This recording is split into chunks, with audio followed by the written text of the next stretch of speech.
அஸ்ஸலாமு அலைக்கும் ரஹ்மத்துல்லாஹி பரகாத்துஹு. நாம் ரமலானின் கடைசி நாட்களில் இருக்கின்றோம். இந்த நாட்களில் அதிகமான நன்மை அடைய முயற்சி செய்யுங்கள். அவற்றில் சில முக்கியமான அமல்களை இங்கு காண்போம். பாங்கு சத்தத்திற்கு பதில் கூறுதல். இதற்கான கூலியை மறுமை நாளில் நபி ஸல்லல்லாஹு அலைஹி வஸல்லம் அவர்களின் பரிந்துரை கிடைப்பது. இரண்டாவது, காலை மற்றும் மாலை நேரங்களில் திக்ரு செய்வது, செய்யுதுல் இஸ்திஃபார் கூறுவது. மூன்றாவது, தொழுகைக்கு பிந்தியுள்ள திக்ருகள். சுபஹானல்லாஹ் 33 தடவை, அல்ஹம்துலில்லாஹ் 33 தடவை, அல்லாஹ் அக்பர் 33 தடவை. பிறகு லா இலாஹ இல்லல்லாஹு வஹ்தஹு லா ஷரீக லஹு லஹுல் முல்கு வ லஹுல் ஹம்து வ ஹுவ அலா குல்லி ஷைஇன் கதீர் என்று ஒரு முறை கூறிக்கொள்ளுங்கள். இதன் கூலி மிகவும் மகத்தானது.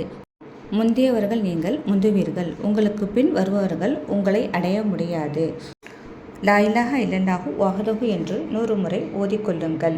இதற்கான நன்மை உங்களை விட அதிகமான அமல் செய்பவரை தவிர வேறு எவரும் உங்களை விட சிறந்தவராகி விட முடியாது. பிறகு சுபஹானல்லாஹி வ பிஹம்திஹி என்று 100 முறை ஓதிக்கொள்ளுங்கள்.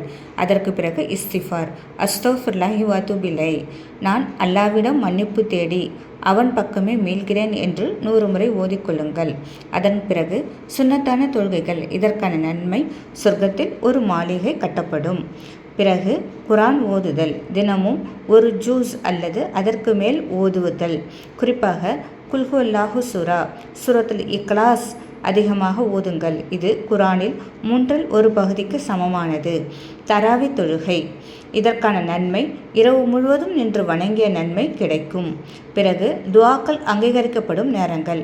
பாங்குக்கும் இகாமத்திற்கும் இடையில், சஜிதாவில், அத்தையாத் இருப்பில், நோன்பு திறக்கும் போது மற்றும் இரவின் கடைசி பகுதியில் துஆ செய்யுங்கள்.